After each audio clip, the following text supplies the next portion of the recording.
Velkommen til denne videoguide, der vil demonstrere, hvordan du tilmelder dig til et stævne via Bagsværd Atletikklubs hjemmeside. Når du kommer ind på klubbens hjemmeside, kommer du til forsiden, og for at komme ind og se listen over stævner, skal du gå under Aktuelt, og så klikke dig ind på terminslisten. På terminslisten, der kan du se alle de sociale events, eller stævner, eller særlige træningsrelaterede tingeltangel, som der foregår i hele atletikklubben. Du skal derfor navigere dig frem til de forskellige stævner, som du kender til. Og i det her eksempel, der vil vi klikke os ind på Kronborg Games 2016, anden afdeling. Herfra har du to muligheder. Du kan klikke på tilmelding for at tilmelde dig, eller vis tilmeldinger for at se, hvem af dine kammerater, som har tilmeldt sig. Husk at læse de detaljer, som der står omkring stævnet. Du kan blandt andet se indbydelsen til stævnet, så du ved, hvad du kan tilmelde dig. Og så skal det jo huskes at siges, at du skal holde øje med tilmeldingsfristen, så du får tilmeldt dig i god tid. Starter du med at klikke ind på vis tilmeldinger, jamen så kan du her se, hvem af dine atletikkammerater, som har tilmeldt sig, og hvad de har tilmeldt sig i. Og det kan du bruge til inspiration, eller lige sikre sig, at din bedste ven eller veninde har fået tilmeldt sig stævnet. Går vi tilbage, og nu vil vi kigge ind på, hvordan vi tilmelder, så klikker vi på tilmelding. Her der har vi en masse forskellige felter, og her er der lidt forskellige ting, du skal vide. Først og fremmest skal du selvfølgelig skrive dit fulde navn ind, og det må meget gerne altid være den samme udgave af det fulde navn ind. Forstået på den måde, så at hvis du har mellemnavn, jamen enten så beslutter du for, at du altid skriver det med mellemnavn, eller skriver det med uden mellemnavn. I det her tilfælde vil jeg skrive mig selv ind. Herefter skal du skrive din årgang, hvilket for mig er 1992. Herefter skal du vælge en øvelse. I det her tilfælde vil jeg vælge 60 meter, og så skal du så skrive din PR ind. Og PR, det står for personlig rekord, det vil sige de bedste resultat, du nogensinde har lavet i den her disciplin. Her skal du huske på, at der er forskel på udendørs resultater og indendørs resultater. Men det skal siges, at har du ikke noget bedre, jamen for eksempel hvis nu skal tilmelde dig til et indendørsstævne som det, og du kun har et udendørs 60 meter resultat, jamen så skriv det på. Det går nok. Tilmeldt resultat er altid vejledende, og det i forhold til, at det bruges til seedning, så man har en idé om, jamen, hvem det er, man skal sætte sammen, for at man får det bedst mulige løb. Det giver jo mest mening til et løb, at du løber op mod nogen, der løber lige så stærkt som dig selv, fordi så kan I presse hinanden til, så I alle sammen kan få en god tid. Det giver ikke så meget mening, hvis man har et heat med stor variation, så man har nogen, der løber rigtig, rigtig hurtigt, som ikke bliver presset, og så er der dem, der løber væsentligt langsommere, som så ikke får noget ud af at løbe op mod nogen, der løber så stærkt, fordi de bliver ikke trukket med på samme måde, som hvis man lå lige op ad hinanden i niveau. Når du skriver din PR ind, så er det man skal vide, det er, at vi i atletikkens verden her i Danmark bruger et program, som hedder Mars, og det er rigtig, rigtig glad for punktummer, modsætning til komma.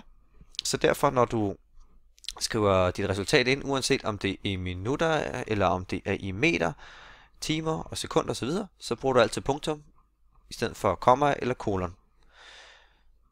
Så her vil jeg nu til 60 meter, jeg kan skrive en PR ind. Nu har jeg ikke lige min PR stående, men jeg viser, hvordan jeg kan finde frem til min eventuelle PR om lidt. Så nu skriver jeg bare en ind. Vi skriver 8,92. Husk nu igen det her med punktummet. Herefter vælger jeg så min aldersklasse. Og her skal du huske på, at din aldersklasse følger altid den årgang du er, kontra det år du er.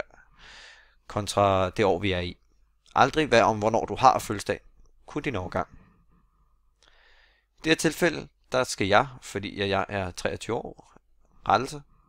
Nu kommer jeg til at sige, hvornår jeg har fødselsdag. Det er for årgangen, så der skal jeg huske at sige, jeg er altså 24 år i det her år. Så det betyder, at jeg skal ned og vælge den kategori, der hedder MS, som står for mænd senior. Og her klikker jeg mig altså ind på den. Afhængig af, hvordan stævnetilmeldingen er stillet op, det kan fx være, og hvis der nu er mulighed for, at man kan skrive, at man tager en kage med, eller man har mulighed for at tage nogen med i sin bil, når man kører afsted, jamen, så vil der være et felt herover, hvor man kan skrive det. I det her tilfælde, jamen, så skal jeg altså lige huske at vælge, at jeg er altså senior, og jeg skal være tilmeldt. seniorklassen. Når du tilmelder, så skal du huske på, at hvis du gerne vil deltage i flere ting, så skal du gå hele processen igennem med at skrive navn og årgang, så du ikke bare vælger ned fra fanebladet, jamen du vil gerne deltage i alle de her ting, og så bare trykker tilmeld. Du skal huske at skrive dit navn, din årgang ind for hver af disciplinerne, du gerne vil deltage i. Hvis du ikke har en PR, jamen så skriver du selvfølgelig ikke noget resultat ind. Og jeg får lige valgt min klasse, og husker at jeg nu er senior. Og derefter så indtaster jeg så en kode, og det er igen en engangskode, som du benytter, for så at kunne rette i din tilmelding senere, hvis nu at du for eksempel, jamen, du bliver pludselig syg, du bliver skadet, og du kan ikke komme til stævner alligevel, jamen så kan du så melde afbud via din tilmelding herinde. Jeg vil i det her tilfælde benytte mig af en simpel engangskode af 1, 2, 3, 4, og herefter trykker jeg så tilmeld. Jeg har nu fået besked på, at min tilmelding er gemt, og jeg kan nu under vis tilmeldinger se, at jeg er tilmeldt 60 meter hæk og 60 meter. Her kan vi også se, at jeg har min PR stående her for 60 meter, men for hækken der havde jeg ikke nogen PR, så der har jeg ikke noget. Hvis I ikke selv følger statistik på jeres barn og styr på samtlige PR, så har klubben gennem mig muligheden for, at man kan gå ind og se sine resultater, fordi jeg er klubbens statistiker, og jeg arbejder så med de forskellige resultater, klubben får for klubrekorder, men jeg laver også en liste over de resultater, man laver i løbet af året, så man kan holde lidt styr på, jamen, hvad er det egentlig, jeg nu har af PR, hvis man nu har glemt det. Den finder man under aktuelt, og så resultatlister. Så klikker man på det år. Nu ved jeg godt, at vi er i 2016, og der ikke er en 2016 version nu, men vi tager os lige til takke med en 2015 version. Klikker her, så downloader man en Excel-fil, som man åbner op. Og her der kan man så se de forskellige stævner, som der er noteret for, og hvornår sidste opdatering af filen har været. Hernede er der en masse forskellige faneblade, som du kan klikke ind på for at se nærmere på de forskellige resultater. Du kan enten klikke ind for klasse, så simpelthen finde din årgang, og så se, hvordan de andre i klubben de har resultater i forhold til dig selv. Eller også så kan du klikke dig ind under navne, for nemt at finde dig selv.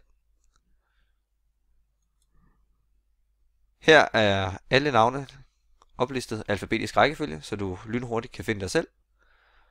Og her kan du så se de forskellige resultater for forskellige grupper. Hvis vi fx kigger her på Agnes, så kan vi se, at inden for 60 meter, og vi skal huske at sige, at vi kigger på indendørs løb lige nu, jamen så kan vi se, at hun har stillet op i 3 stævner i 2015, og vi kan se resultaterne herovre. Resultaterne er altid oplistet efter de bedste resultater står øverst, og vi kan se, at hun har løbet så på 8 sekunder og 85 hundrededele. Du kan også klikke ind på tekniske øvelser, fordi fanebladene er delt op i løb og tekniske øvelser. Og en teknisk øvelse, det kan være et spring eller et kast. Og her kan vi igen se de forskellige deltagere og deres discipliner, og hvilke resultater de så har fået. Du kan også gøre det for udendørs ved at klikke over på udendørs fanebladene, men i det her tilfælde så har vi lige fokus på indendørs.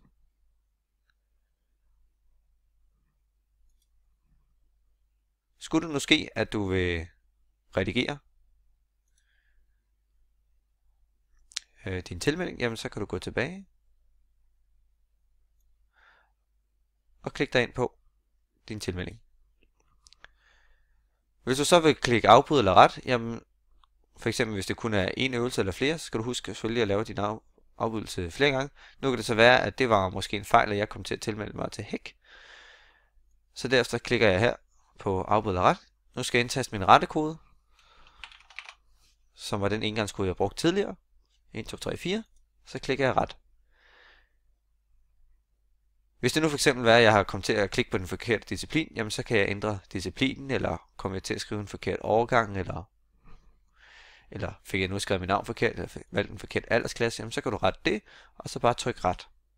Hvis du nu skal melde afbud, jamen så klikker du så på afbud. Går vi nu tilbage under vis tilmeldinger, jamen så kan vi nu se, at der nu står afbud ud for mig, og dermed så har jeg nu fået meldt afbud til disciplinen til stævnet. Jeg håber, at denne videoguide har været nyttig,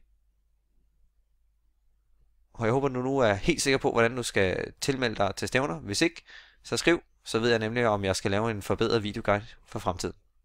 Tak for denne gang.